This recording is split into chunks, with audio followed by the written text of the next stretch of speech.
Montréal. Ça va causer.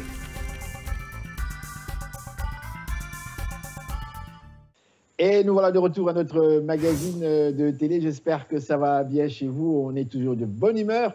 On garde le sourire en cette période, comme vous le savez, de coronavirus. Mais au moins une chose, ça nous met de bonne humeur parce que tout le monde le sait, le vaccin est là et ce sera à son tour, dépendamment de l'âge. Alors, le bruit que vous entendez actuellement, c'est que nous allons réaliser dans les minutes qui vont suivre une interview avec un artiste qui est actuellement en Côte d'Ivoire, dans la ville d'Abidjan, la belle. Il nous a dit qu'il est à Cocody, où il y a en fait beaucoup d'arbres et beaucoup d'oiseaux. Donc, de temps en temps, on va entendre que petit bruit là. L'oiseau. Bonjour, Bassabouka, comment ça va? Bonjour, je vais Comment bien. ça va? Bonne heureuse année, bonne heureuse année. Ah Je vais oui, bien. c'est vrai, c'est vrai, c'est vrai. Je ne vous ai pas souhaité. Alors là, je vous souhaite à l'africaine, mon cher, je vous souhaite la santé, le succès, la réussite, l'amour, toute la famille. Je vous souhaite surtout, on oublie, adieu coronavirus, bientôt avec le vaccin trouvé. Amen. Dites-moi, en Côte d'Ivoire, comment est-ce que vous vivez ça, cette période, en fait, où justement on a entendu parler de ce vaccin, mais par contre, on a aussi constaté une chose, c'est que pour les pays africains, la plupart des pays africains, c'est la Chine qui va les approvisionner. Est-ce que c'est le cas chez vous en Côte d'Ivoire? Je crois que jusque-là, le gouvernement ne nous a pas encore situé sur la provenance de ce vaccin. Quel serait, de toutes ces puissances-là, le pays qui va réellement nous approvisionner en ce qui concerne ce vaccin. Mais déjà, il faut savoir que ici, la vie a repris. On a passé l'étape des couvre-feux et d'autres mesures qui avaient été prises depuis le début de cette pandémie. Aujourd'hui, chacun de nous a conscience que la COVID-19 est une réalité. Donc, les Ivoiriens, en tout cas, s'efforcent de respecter ces mesures barrières-là afin d'éviter la transmission de cette maladie-là. Mais justement, les couvre-feux, parce que nous, actuellement, nous sommes en plein dedans. Dites-moi, comment ça s'est passé? Est-ce que tout le monde a respecté réellement ce fameux couvre-feu-là? Je suppose que c'est la police qui était à l'extérieur ou bien c'était l'armée plutôt qui était carrément sur place, n'est-ce pas, pour faire respecter ce fameux couvre-feu? Oui, il faut dire que dans les débuts, les gens n'avaient pas bien compris le mécanisme de cette maladie-là. Il n'y avait pas beaucoup d'informations. On ne savait pas à quoi on avait réellement affaire.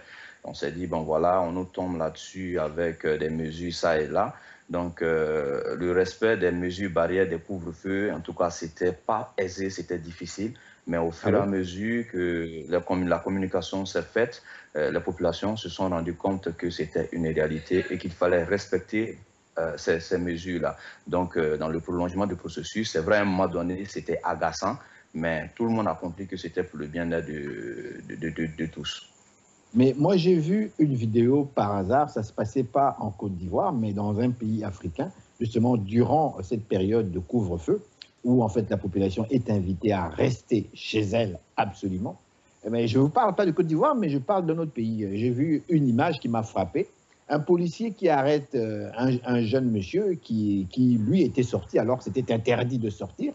Et on voit le monsieur couché par terre avec le policier et sa matraque en train de lui frapper là, sur ses fesses. Mais pendant qu'il frappait ce monsieur-là, il était en train vraiment de frapper là, avec un sérieux. Là. Et il était en train de carrément le dire, mais toi, tu n'as pas compris qu'il ne fallait pas sortir. Hein? Paf! On ne va plus jamais sortir. Hein? Paf! Quand on te dit ne sors pas, tu ne sors pas. Hein? Paf! Tu n'as pas compris, toi, qu'il ne faut pas sortir. Hein? Paf! Et je voyais le monsieur crier comme je me suis dit, mais dis donc, on a vraiment utilisé les méthodes solides et très sérieuses pour justement forcer les gens à rester dans chez eux. Mais dites-moi, est-ce que selon vous, est-ce qu'il y a eu des résultats positifs? Le fait d'avoir arrêté quand même la population, demander aux gens de rester chez eux pendant un certain temps, est-ce que selon vous, il y a eu des résultats positifs? Oui, bien évidemment, ça a évité la propagation du virus. Ça a permis à l'autorité de circonscrire les différentes poches et tout de suite là de faire l'état des lieux et au fur et à mesure de voir comment procéder par élimination, la réduction vraiment de la transmission de cette maladie. Voilà, je dis aujourd'hui à Abidjan, c'est beaucoup plus relax, mais on n'oublie pas qu'il y a des mesures barrières à respecter. Frérot, on a parlé, longue introduction à l'africaine. Je vais revenir à notre concept de l'émission. Je parle avec un artiste, je parle avec un humoriste, je parle avec un intellectuel. Qui êtes-vous? Qui êtes-vous? Je suis Diomandé Mamadou à l'état civil. Bassamouka, c'est le nom d'artiste que j'ai choisi. Samouka qui est de la région d'où je viens, Samouka Samaouka. Voilà, le nord sur la Côte d'Ivoire, plus précisément la ville de Touba. Je suis artiste, comédien et chanteur. Également commissaire général d'un festival de musique reggae à Abidjan qui se nomme Yop Reggae Festival. Reggae, reggae, reggae. On va tout de suite là, puisqu'on a fait une bonne introduction. Et moi, personnellement, je suis un fan disons, reggae depuis les années, je dirais, 78, 79, avec les Bob Marley, les Peter Tosh et Jimmy Cliff. On pensait qu'on était des marginaux dans ce temps-là. Et aujourd'hui, on voit que Bob Marley, non mais c'est vrai, parce qu'on parlait pratiquement pas d'eux. Et on voit qu'aujourd'hui, ça, comme on dit ici, ça a pogné. Alors, on va aller directement avec votre première vidéo que vous nous avez présentée, pour permettre à notre public qui nous suit actuellement de vous voir en pleine action. Quel titre on va présenter maintenant? J'ai envoyé 3 vidéos, à vous de voir laquelle vous sied et vous la lancez. On est ensemble, mon frère, on est ensemble à la télévision. Balance-nous la vidéo, nous on va choisir. Vas-y, donne-nous le titre que vous voulez. Allez-y. Allez, Peau Blanche. Peau Blanche. Juste avant d'y aller, oui. Pourquoi Peau Blanche? J'ai fait un constat, c'est que les Africains que nous sommes, on a un complexe d'infériorité vis-à-vis de la race blanche. Donc, j'ai sorti cette chanson afin d'interpeller un peu les Noirs, les Africains, leur dire que dans aucun livre saint, il est écrit qu'une race est au-dessus d'une autre. Voilà, donc si on veut sortir du sous-développement dans lequel nous sommes, il va falloir élever un peu notre niveau mental. Voilà, pour faire avancer, pour faire bouger les lignes. Le monde, c'est un combat. Chacun de nous doit travailler pour pouvoir faire avancer son continent ou son pays. D'accord. Avant qu'on aille vers cette vidéo, mon frère, frérot, il y a de nombreux Africains qui vous regardent actuellement là. Que répondez-vous à ceux qui se sentent fâchés, choqués, que vous osiez leur dire qu'ils se sentent inférieurs aux Blancs, alors que moi, je connais personnellement des Africains qui vous diraient ça. Ils vont vous dire, hey, le Blanc, c'est un humain comme moi. La seule différence, c'est que lui est blanc, moi je suis noir. C'est la couleur, comme un petit peu les fameux animaux. Il y a des animaux qui sont gris, machin. Les humains, c'est pareil. Alors pourquoi est-ce qu'on aurait un complexe d'infériorité alors que nous sommes que des humains? Qu'est-ce que vous répondez à cela? Ben, déjà, on fait le constat que des Africains se dépigmentent la peau parce qu'ils veulent avoir une peau plus claire, une peau plus blanche. Mais c'est vraiment décevant que de voir cela. Dieu, dans sa bonté, a créé ce monde-là avec beaucoup de diversité. Voilà. Si Dieu voulait d'un monde avec une race blanche uniquement, il allait le faire. S'il voulait un monde avec une race noire, il allait le faire. Mais, il vous dirait que les Blancs vont se coucher au soleil pendant toute la journée. Ils payent de l'argent pour aller se coucher au soleil pendant toute la journée, pour avoir la peau bronzée. Est-ce que sont-ils complexés? Est-ce qu'ils sont-ils complexés? C'est une question de beauté, tout simplement, parce qu'ils se sentent beaux, comme il y en a certains qui disent « moi, je n'irai pas au soleil ». Mais ceux qui vont au soleil, Sarkozy et d'autres politiciens, M. Trump, vous les voyez bronzés, passent leur temps au soleil. Est-ce qu'ils sont-ils complexés? Pourquoi nous, l'homme ou la femme noire, quand on veut changer un peu, on parle de complexe? Mais justement, parce que l'Occident, le blanc, a réussi à inculquer aux Africains qu'ils étaient les meilleurs, qu'ils étaient au-dessus de nous. Voilà, ça, c'est normal, c'est des bonnes guerres. Le monde, c'est une bataille. Chacun court pour être premier, pour occuper un rang assez considérable. Chacun cherche à dominer l'autre. Comme on le dit, on est dans une jungle. Donc, les Noirs que nous sommes, nous, on est dans les émotions. Tu vois, le blanc, il n'est pas dans ça. Le blanc, il est concret, il se met au travail. L'Africain est un peu attentif, je vais dire quoi, il est dans son coin, il attend, il est dans la superstition, il croit que tout va tomber du ciel, tu vois, comme le Père Noël arrive le 24 ou le 25 donner des cadeaux aux enfants. L'Africain n'a pas compris qu'il faut se mettre au travail, et fortement et durement au travail pour pouvoir faire avancer son continent. Et que ce n'est pas l'homme blanc, ce n'est pas l'Occident, ce n'est pas les États-Unis d'Amérique qui se battent pour que la Chine même ne puisse pas les atteindre, qui vont se débattre, qui vont venir à notre secours, qui vont venir nous aider à nous développer. Moi, je dis une chose, il est bien beau de jeter la pierre à l'autre, laisser l'autre, d'en vouloir à l'autre. Mais je pense que pour gagner du temps et pour aller loin, il faut se remettre en cause soi-même. Tu auras les solutions à ton problème. Et les Africains, on est dans l'émotion, qu'on ne croit pas que c'est étant dans l'émotion qu'on va faire bouger les lignes. La vie, c'est un combat, on le dit au quotidien, qu'on se mette au travail, réellement au travail, qu'on quitte dans les petitesses, qu'on essaie d'avoir une grandeur d'esprit pour faire avancer le continent. Kassamouka, en direct donc depuis Abidjan, la Côte d'Ivoire. On y va avec la première vidéo, ça nous a pris du temps, hein. Peau blanche.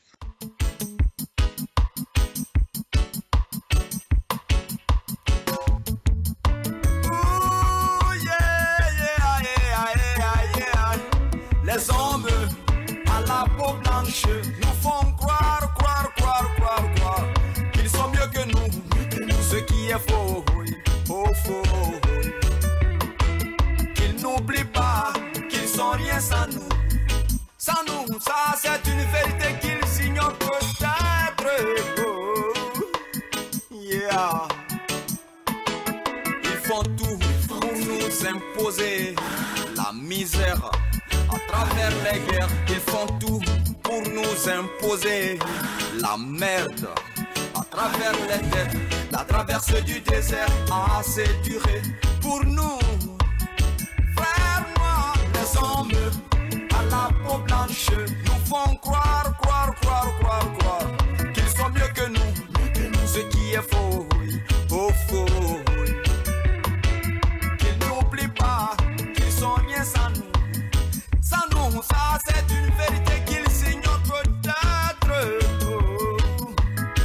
Yeah. Une révolution, une vraie révolution de la jeunesse africaine pourra nous sortir du trou. Une révolution, une vraie révolution de la jeunesse africaine pourra nous sortir d'affaires. Je ne m'adresse pas aux lâches, mais plutôt aux anciens d'esprit.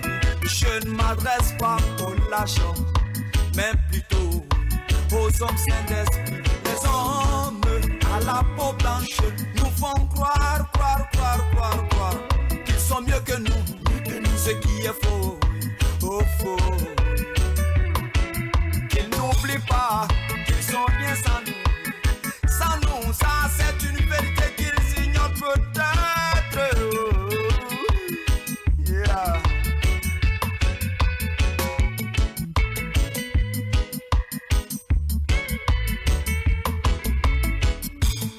Que seraient les États-Unis d'Amérique sans les esclaves noirs?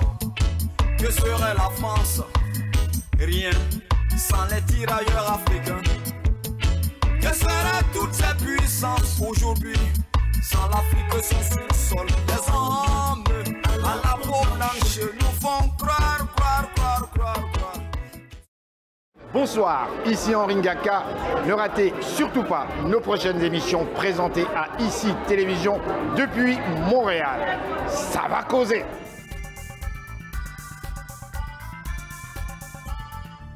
Alors, Peau blanche avec l'artiste ivoirien. J'avais dit Kassamouka, je m'excuse, je n'aime pas faire des fautes de nom. C'est bien Bassamouka, c'est bien cela. Et je vous demande l'empereur Mao, faut ajouter l'empereur Mao. L'empereur Mao. Yes, dites-moi pourquoi l'empereur Mao? Qu'est-ce que la Chine a à voir là-dedans? Pas Mao, pas Mao. Ah, Mao. D'accord.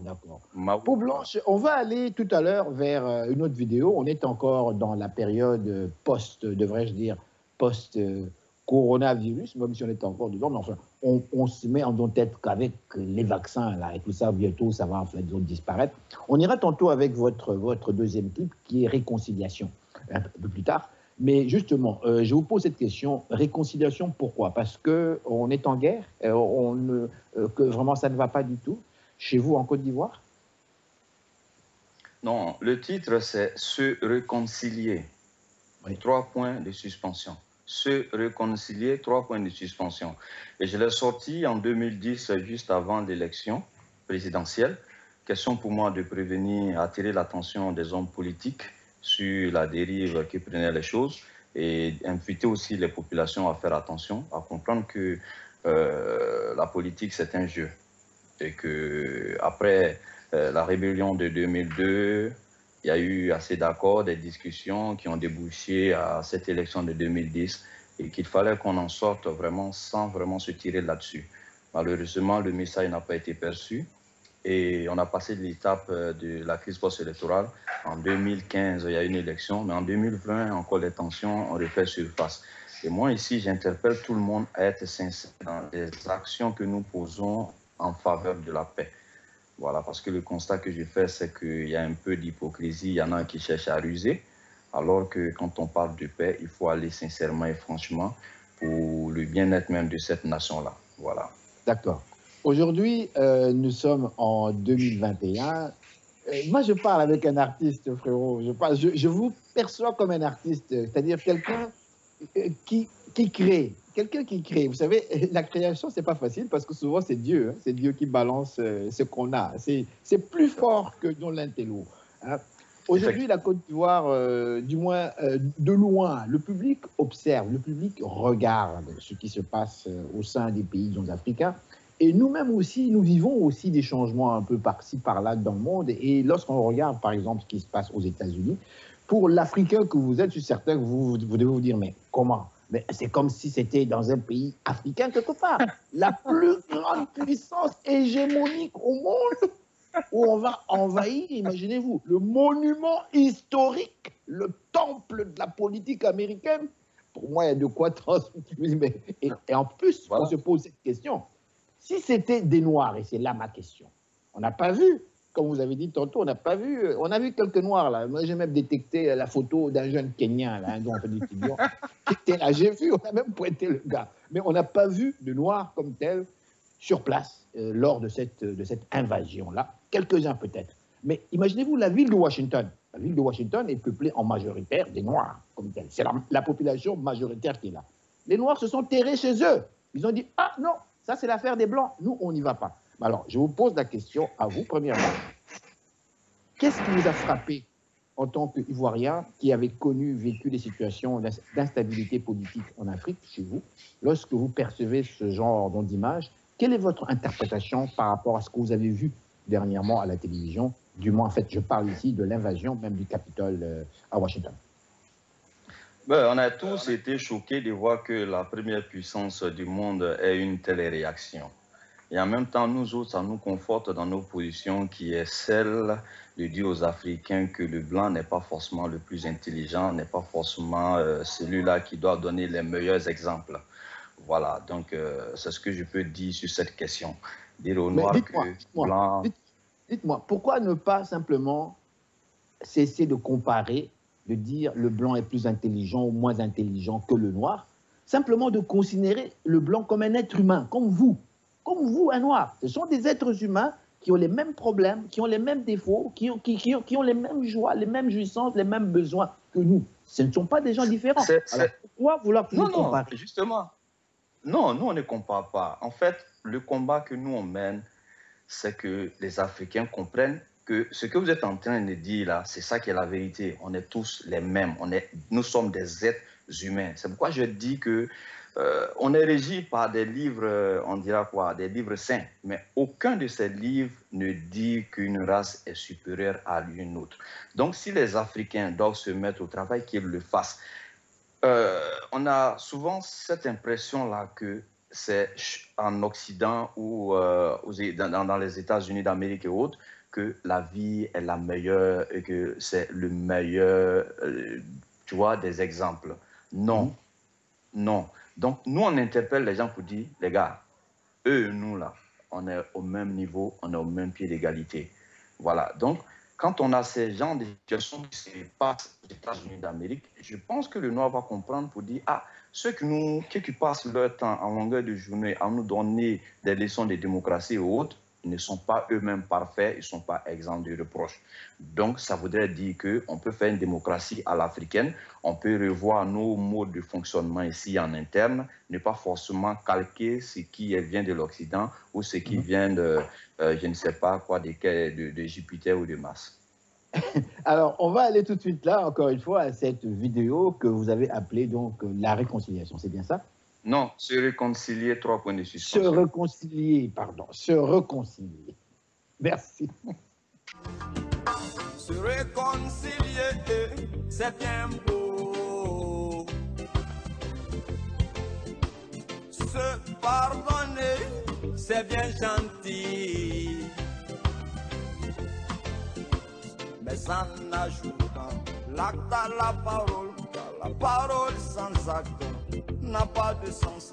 Mais en ajoutant l'acte à la parole, car la parole sans acte n'a pas de sens.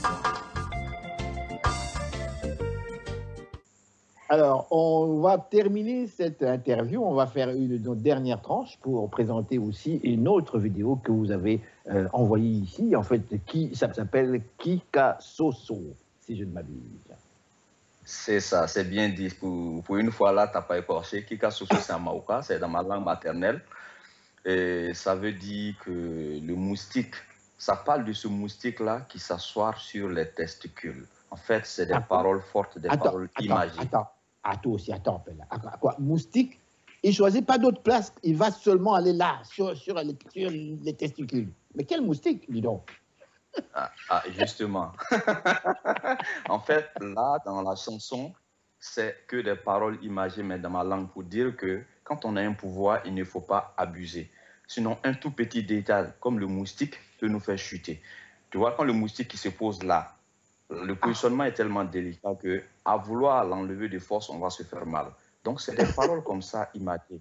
Pour dire que les situations les plus chaudes, on les résout que dans le dialogue et pas par la violence. Mais moi, je vous dis qu'il y en a ici derrière moi, là, il y a quelques personnes ici là, qui se sont fait piquer par des moustiques imaginaires. Mais en plus, sur les testicules, vous vous rendez compte? Non, c'est pas bon. Frérot, je vous dis merci infiniment. Je rappelle Bassa Bouka qui nous parle donc depuis Abidjan, la belle, en Côte d'Ivoire.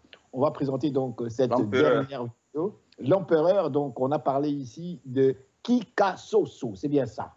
Je ne me suis pas trompé cette fois-là. Yes, ça. Non, c'est bien dit. Aïmandi a dit. Merci. Et donc, nos salutations à notre grand public à Abidjan, Côte d'Ivoire. Portez-vous bien, frérot. Merci encore une fois. Allez, on est ensemble. Merci beaucoup à ICI. Santé, succès, amour, réussite. Beaucoup d'argent surtout. Samouka, merci encore une fois. Au revoir. Kika Soso, Kika Soso, Kika Soso, Famandi, Boa Famandi,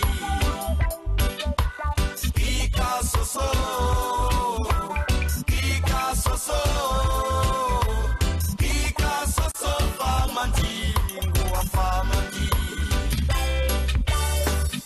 Fanke kilo nyao nyao.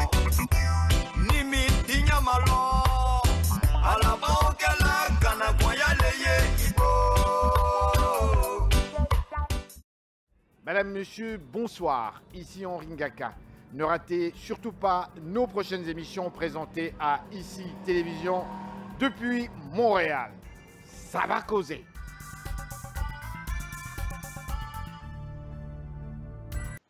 Et voilà, c'est déjà la fin de l'émission. Nous espérons que vous avez aimé. N'hésitez pas de nous faire part de vos commentaires. Si vous souhaitez participer à une de nos émissions ou si vous avez des références, vous avez quelqu'un que vous trouvez très intéressant. En fait, si vous avez des thèmes, un sujet très intéressant que vous voudrez débattre ici même à la télévision et qui concerne bien sûr les Africains ou pourquoi pas des questions d'actualité qui nous intéressent tous, ce sera avec un grand plaisir que l'on vous recevra à cette émission. Pour ma part, je vous dis encore une fois grand merci de suivre nos émissions au nom de toute l'équipe et je vous souhaite également une excellente journée.